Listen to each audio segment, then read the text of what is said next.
Bem, amigos do Bola Presa, estamos de volta com mais um 15 minutos. Eu sou o Denis. E eu sou o Danilo. Não no dia tradicional de sempre, o 15 minutos costuma sair na terça-feira.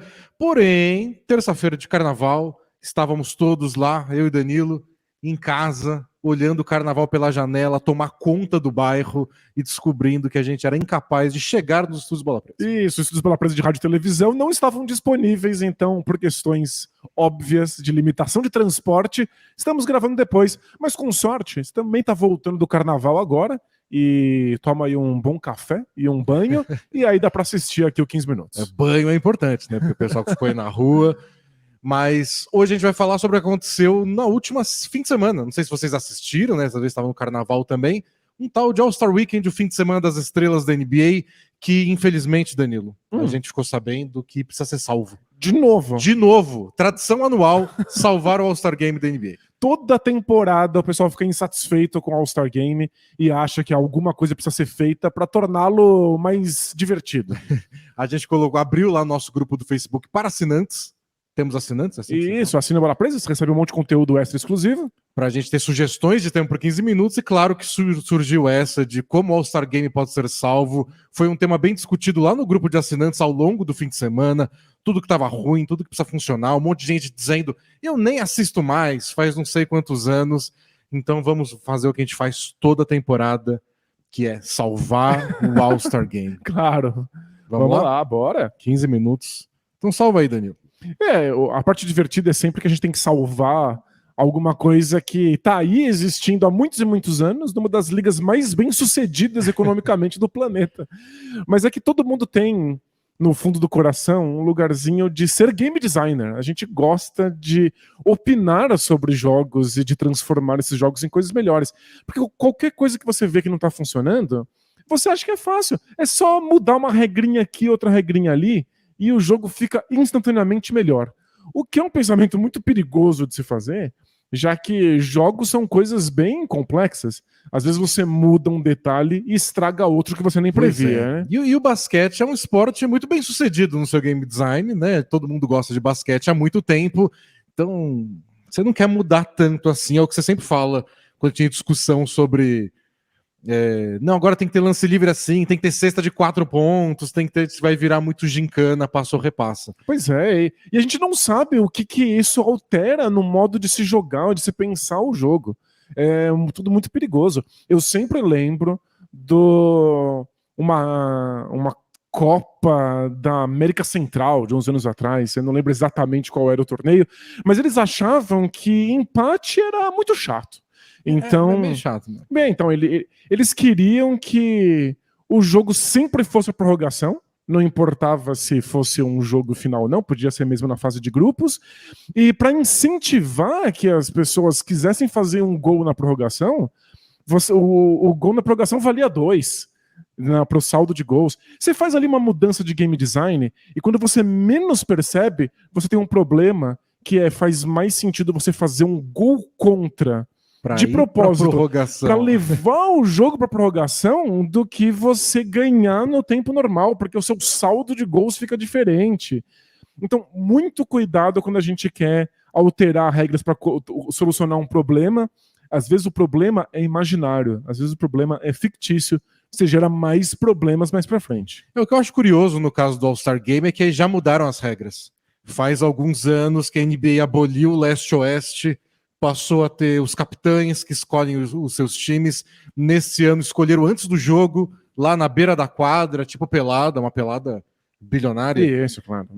Muito bem sucedido. Com palco, microfone, apresentador, mas ainda assim escolheram lá na hora. Não confunda com a pelada bola presa, para os assinantes, que certamente não tem esse nível. E mudaram as regras também de ter aquele placar alvo, então você sempre tem uma cesta da vitória, depois que chega no último quarto... 24 pontos a mais do que tem o time que está na frente, aquele é o placar alvo. Que eu considero mudanças bem radicais. Já são mudanças bem drásticas se você comparar com como o basquete é jogado tradicionalmente na NBA. E acho que esse ano o jogo foi ruim mesmo. Foi bem chato, foi bem arrastado, todo mundo parecia desinteressado, e aí claro que quem está assistindo fica desinteressado também. Foi um jogo bem chatinho, só que com essas mudanças que foram implementadas alguns anos atrás, e que, no primeiro momento, funcionaram. A gente vem de uma sequência boa de All-Star Games, com quartos períodos emocionantes, com momentos engraçados nesse draft dos capitães, e parecia que o All-Star Game voltou. E aí esse ano, com essas mesmas regras, foi uma bela de uma porcaria. Que o Michael Malone, técnico do Nuggets e que foi técnico do time do LeBron, disse que foi um dos piores jogos que ele já viu na vida dele. Jogos de basquete. Jogos de basquete em geral, e eu não discordo muito, não. Pois é. Pra quem tá aí ouvindo a gente falar que os últimos All-Stars foram bons, foram disputados, foram divertidos, e tá pensando, mas eu continuo achando uma porcaria, então aí a gente tem uma notícia importante. O All-Star Game não é pra você não é o público-alvo. O All-Star Game não tem a intenção de agradar todos os fãs de basquete. Ele é um jogo festivo, ele é pra ser um jogo de celebração, ele não tem o mesmo tipo de empenho, defesa, tática, estratégia. É outro tipo de disputa esportiva. Eu achei engraçado um cara no Twitter falando mal do All-Star, que ele falou assim, o All-Star Game não é mais a mesma coisa. Quando eu era criança, eu e meus amigos, a gente se reunia pra assistir, a gente parava tudo, ia todo mundo na casa de não sei o quem, a gente assistia junto, vibrava, e hoje eu não tenho mais vontade de fazer isso. O que mudou? Provavelmente O All-Star Game ou a ou o idade fato dele? de que você não é mais uma criança? Uma criança recebendo amigos na sua casa, o que é uma celebração em si. É parte da graça, é você estar recebendo os seus colegas para assistir um evento, né? E a resposta do outro embaixo no comentário foi: nossa, comigo era a mesma coisa. Claro, Eu me empolgava muito quando era criança, eu não me empolgo mais. Mas meu filho tá empolgado. Porque que curioso, né? Alguma coisa a gente tira dessa informação. Aí depois ele diz que no meio desse jogo, desse fim de semana, o filho dele achou meio chato e parou de assistir.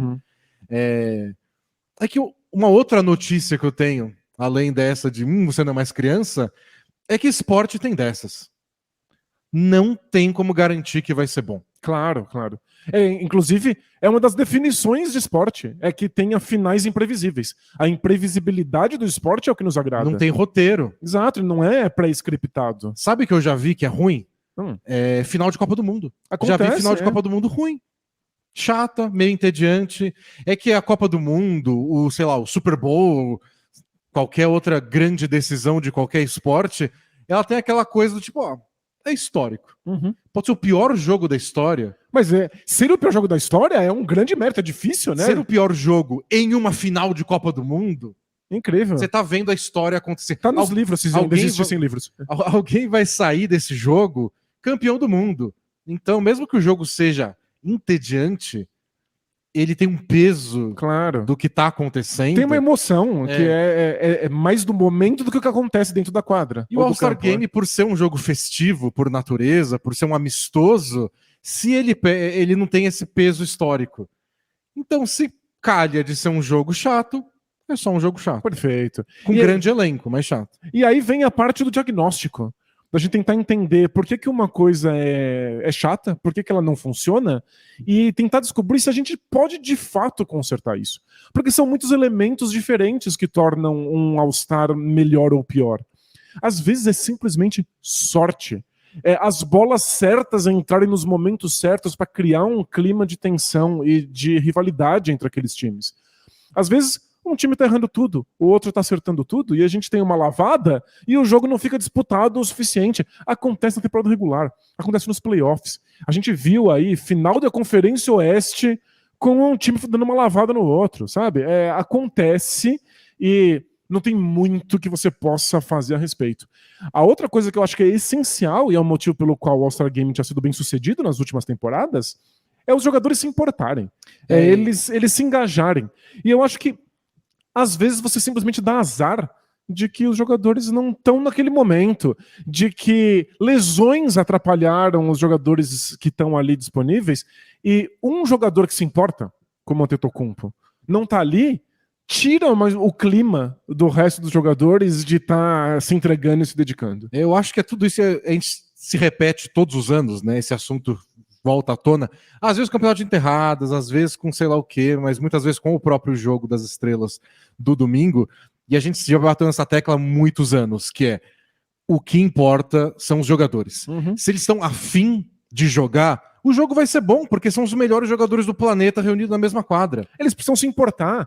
E se eles se importarem, a gente se importa também. É automático, automático. Eles querem. Então, a mudança de tem capitão, escolhe o time, tem placar-alvo, tem pirueta, tem raio laser. Se os jogadores estão afim, eu sou a favor. Porque aí é sinal de que eles vão se empolgar com as mudanças, eles vão jogar para valer, o jogo vai ser bom. Foi assim que aconteceu nos últimos anos. Esse ano, por uma série de razões, eles não estavam. E eu acho que essa é uma das principais, a que você falou. Lesões e esses jogadores-chave. Uhum. Tem jogadores que puxam todo mundo. Nos primeiros anos que veio essa discussão de All-Star Game, tá acabando, tá uma porcaria, vamos mudar as regras, o LeBron chamou pra ele. Uhum. Não, eu vou draftar o time, eu vou tentar fazer de um jeito mais legal, a gente vai ganhar. Ele jogou pra valer. E quando você vê o LeBron jogando pra valer, você joga pra valer junto. Claro, é evidente. Que, aliás, foi a única coisa ruim pro Jason Tatum nesse All-Star foi que ele não conseguiu chamar o resto da galera com ele. Ele jogou pra valer, ele quis quebrar recorde, ele se importou. Mas a galera olhou e falou, beleza, Tatum, você joga aí. Mas O único que foi no embalo foi o Jaylen Brown, que estava no outro time, é companheiro dele no Boston Celtics. E aí criou uma rivalidade instantânea. Um quis atacar o outro, mas o resto dos jogadores não estavam nessa. Isso conta alguma história sobre como o Tatum é visto pelos outros jogadores, pelo tipo de impacto que ele tem na moral dos outros jogadores, mas isso é assunto para outra conversa. Não que ele não seja respeitado, é só que ele não... Tem jogadores que motivem mais outros do que ele é. Talvez ele não seja, até pela idade, um líder entre os seus pares. Ele é um cara admirado, claro, amigo de quase todo mundo lá, mas não tão, se o Tatum tá jogando sério, eu vou jogar sério. E eu vejo pessoas que se perguntam aí, mas por que eles não jogariam sério? Por que eles não se importam com isso? E a gente tem que pensar um pouco no que mudou no All-Star Game em termos de função, a função que ele cumpre. Porque antigamente vários jogadores só tinham uma oportunidade de se mostrar para o público, que era estar no All-Star. Você pensa no All-Star dos anos 70, 80, 90 mesmo, é minha chance de ser visto. Tinha alguns times que não passavam na TV, em rede nacional, que tinham pouquíssimos jogos de fato nos olhos do público que não é da cidade em que eles jogam. Então o All-Star tinha essa relevância, especialmente também para o público internacional, mostrar para os outros países quem são essas estrelas. Hoje em dia isso simplesmente não tem lógica. A gente fala muito como o All-Star é uma vitrine para o público que é muito leigo, que acompanha muito de canto de olho. E você pode não assistir jogo, porque, sei lá, é tarde, mas você tá por dentro, você acompanha o Bola Presa, você segue todo mundo que tem que seguir nas redes sociais, você enjoa de ver esses jogadores. Claro, passa em todos os países do planeta. Você pode assistir vídeos curtos, você pode assistir jogos inteiros. Existe uma disponibilidade de partidas e desses jogadores para qualquer pessoa que esteja minimamente interessada. Então, essa função do All-Star Game não está mais lá. Os jogadores não vão lá para se mostrar. Eles não sentem essa necessidade que eles sentiam antes. Claro, eles vão lá para cumprir uma obrigação ritualística. E isso, às vezes, é o suficiente. Às vezes você simplesmente quer participar daquele momento histórico. Só porque acontece todos os anos e é tradicional, você quer que esse momento tenha o seu nome nele. E para os jogadores é um status. Eles querem ser All-Star, eles ficam bravos quando não são, eles ficam bravos quando o amiguinho não é. Pois é. Hoje em dia tem consequências contratuais. Muda seu salário. Né? Dá pra ter. Só que isso não quer dizer que ele quer jogar o jogo pra valer. Ele quer ser eleito All-Star, ele quer os benefícios, ele quer até viajar pra lá, participar das festividades, sair à noite naquelas festas privativas que tem. Ele quer a camaradagem com os outros grandes jogadores da NBA. Agora, domingo à noite, jogar sério, defender, só depois dessa apresentação que demorou 6 horas pra acontecer e eu tô aqui frio esperando o banco, não quero. Acho que talvez nem seja uma coisa consciente. Não sei se o jogador pensa assim, não estou interessado. É que ele não sente a motivação para estar dando aquele esforço que a gente, ou que a gente com o espírito infantil, querendo as memórias da nossa infância, gostaria que acontecesse, né? E tem, claro, os casos individuais. O Jimmy Butler, que nem foi para esse All-Star, ele estava na Argentina assistindo o jogo do Boca Juniors, segundo o Instagram dele. Eles disseram que ele não se motiva, ele não tá nem aí. Então, Uhum. todos os jogos que o Jimmy Butler participou do All-Star, ele não fez porcaria nenhuma, mas ele quis estar lá. Uhum. Teve até um que ele tava é. machucado, mas não abriu mão da vaga dele. Foi, mas quase não jogou.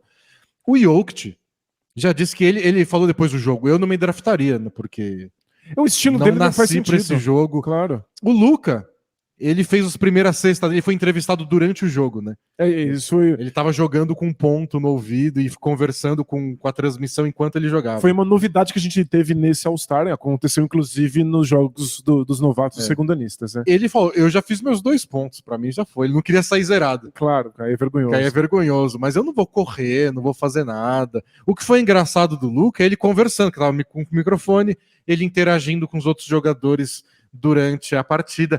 Agora jogar, ele não tá afim. Talvez seja uma coisa da cultura do basquete europeu, do Doncic e do Jokic. Não sei. O Antetokounmpo se importa, e ele também é europeu. Então é difícil encontrar isso. É porque talvez faça mais sentido do ponto de vista da tradição para quem já está lá e acompanha All-Star de tudo quanto é esporte desde que nasceu. E aí você se engaja com aquilo. Mas não necessariamente. Pelo que parece, o All-Star Game é um pouco anacrônico. Ele é um pouco de uma ideia de outro tempo e que eu ainda acho que é divertido, que pode ser divertido, mas essa diversão depende de tantas variáveis. O que eu sinto mais de diferença nossa em comparação com outras pessoas é que a gente não tem aquela empolgação de quando a gente era mais novo, mas a gente ainda gosta de assistir. Acho que a grande diferença é a nossa reação quando é ruim. Quando esse jogo ficou claro que não ia ter salvação, eu falei, que droga. Que pena. E tinha gente revoltada querendo uma revolução dentro da NBA para salvar o All-Star. Eu acho que isso que precisa mudar um pouco. Tem ano que vai ser ruim. Pois é. Eu queria muito que acabasse a conversa sobre criar algum tipo de mecanismo que fizesse o All-Star Game ter consequências para fora dele. Não tem as pessoas têm que se importar porque vai valer mando de quadra, vai valer uma vitória a mais pro time dele, vai valer sei lá o quê. A gente tem que tomar muito cuidado porque você está fazendo uma alteração de game design não no All-Star Game, é uma alteração de game design na NBA, na temporada regular, nos playoffs da NBA. E aí, claro, como o caso do futebol, que pode valer a pena você fazer um gol contra, pode ter consequências terríveis. O jogador não é chamado para o All-Star porque a torcida não gosta dele. E aí ele não vira titular, e aí tem outros jogadores que podem ser escolhidos. Você não sabe o que vai acontecer. O jogador que tá lesionado não vai pro All-Star, e aí ele tá prejudicando o próprio time, porque o time dele pode perder mando de quadra se o All-Star, aquela conferência no All-Star perder. E por mais mínimo que seja, sei lá que ideias estão jogando aí, só não. Não, a ideia é ser festivo. Isso, é celebratório. A ideia é ser um momento à parte da temporada. Inclusive, é uma folga da temporada. Vários jogadores nem querem participar porque querem tirar umas fériasinhas. Né? Eu quero ver os jogadores motivados, eu quero um jogo pegado, igual a gente viu nos últimos anos, pelo menos alguns períodos do jogo mais pegado, mas acho que não tem como forçar isso de fora. Eu acho que é uma celebração dos jogadores e tá na mão deles. Então eles têm que conversar entre eles têm que, como aconteceu nos últimos anos, da última vez que o pessoal ficou muito revoltado, eles se olharam a partir dos líderes deles, do Durant, do LeBron, do Curry. Vamos fazer valer a pena. Vamos sério. Vamos dar um show. E aí os jogos foram bons. E esse ano só não pegou. A mesma coisa vale para o All-Star, que está aqui no nosso telão com o Mac McClung, que você precisa de gente interessada. E os jogadores no campeonato de enterradas não estão interessados mais. Então, eles não estão interessados simplesmente porque não vale a pena. O risco é muito alto. Se você erra as enterradas, se você dá enterradas que já são batidas ou que as pessoas não entendem como esteticamente positivas ou difíceis, as pessoas vão te vaiar, vão tirar seu sarro. As redes sociais tornam esse tipo de evento muito pesado. Então o risco é muito alto. Imagina se o LeBron James vai lá e dá 3 enterradas, o pessoal fala, é isso que ele vai apresentar? Essa porcaria? Ele só perdeu. Ele perde, em termos práticos, ele perde patrocínio, ele perde o legado dele para a posteridade. O que me incomoda no caso das enterradas é que eu entendo os jogadores olhando para isso e falando, não é só muita dor de cabeça, mas eu queria que alguns olhassem para isso e falassem, dane-se, é uma brincadeira. Eu queria que alguém tentasse mudar isso. Eu queria que o Ja Morant fosse, eu queria que o Zion fosse. E se for ruim, se eu errar, fala, gente, dane-se, eu tentei. É só uma brincadeira. É só uma brincadeira. Então, o problema são como é que as pessoas, como é que o público reage a isso. Se a gente tá falando aqui que todo mundo quer consertar o All-Star Game e que as pessoas ficam revoltadas toda vez que uma gente errada não é tão bom quanto eles gostariam, é porque as pessoas não estão levando como uma brincadeira. Adivinha quem participou de vários campeonatos de enterradas e não ganhou todos? Michael Jordan. Pois é. E adivinha quem teve uma das piores atuações da história do campeonato de 3 pontos? Michael Jordan. Não era a arma dele, nunca foi especialidade do Jordan, não fazia parte do repertório, ele usava às vezes. Participou da festinha? Participou da festa, foi terrível, a lá Kevin Huerter nesse ano, que eu nunca apostei nele. Nunca, por exemplo, nunca nem falou o nome dele a primeira vez. Primeira vez. E o legado do Michael Jordan foi manchado por isso. Eu imagino que alguns jogadores agora pensem que sim. Mas é que a gente tem que sempre lembrar isso quando a gente fala de Michael Jordan e da época do Michael Jordan. As redes sociais não existiam. As coisas tinham muito menos impacto. O ódio talvez existisse, mas era completamente desconhecido. Agora os odiadores se unem em grupos, então a gente consegue perceber a raiva e a indignação dessas pessoas. Muito mais complicado. Tem muito mais em jogo para esses atletas que hoje em dia vivem muito mais de patrocínio. Vivem muito mais da imagem que eles têm nas redes sociais. Acho que mesmo que patrocínio não tivesse a ver, eles só não querem passar por isso. Eles se importam muito eles mesmos com as redes sociais e com a opinião pública.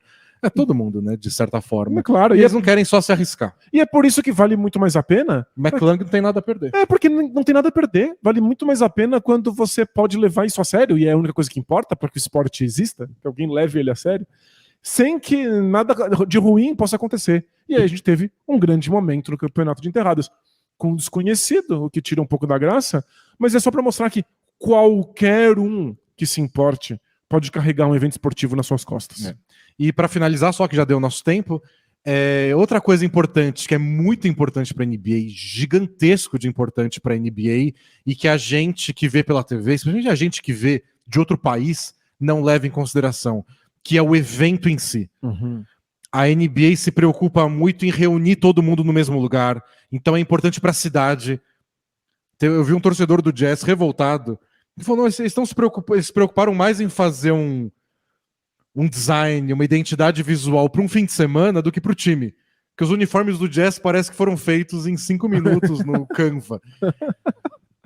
Mas tem toda a quadra do All-Star Weekend, os uniformes do All-Star Weekend, o logo do próprio fim de semana, tudo muito bem pensado. Foi um grande evento para o Utah Jazz, que tem donos novos e que participaram. Então é importante para eles, é importante para a NBA reunir os donos, reunir o sindicato dos jogadores, tem a reunião com o sindicato, tem a reunião com os árbitros. Teve votação para saber quem iam ser os vice-presidentes do sindicato dos jogadores. Sempre tem um evento do Hall da Fama do basquete que acontece em paralelo, tem shows, reúne celebridades. Para a cidade é gigantesco do ponto de vista de turismo, mas para a NBA é muito importante do ponto de vista de criação de contatos, de relações, de relembrar sua história. É onde eles convidam ex-jogadores e todo mundo tá no mesmo lugar. É onde a NBA faz aquele negócio deles de tecnologia, a apresentação que tem as novas tecnologias em volta da NBA. É o congresso deles, né? É o NBA Tech, sei lá das quantas. Então, e eu nunca vi alguém que participou, foi até lá, até a imprensa... gente tá só cobrindo, fazendo entrevista, que voltou dizendo que porcaria.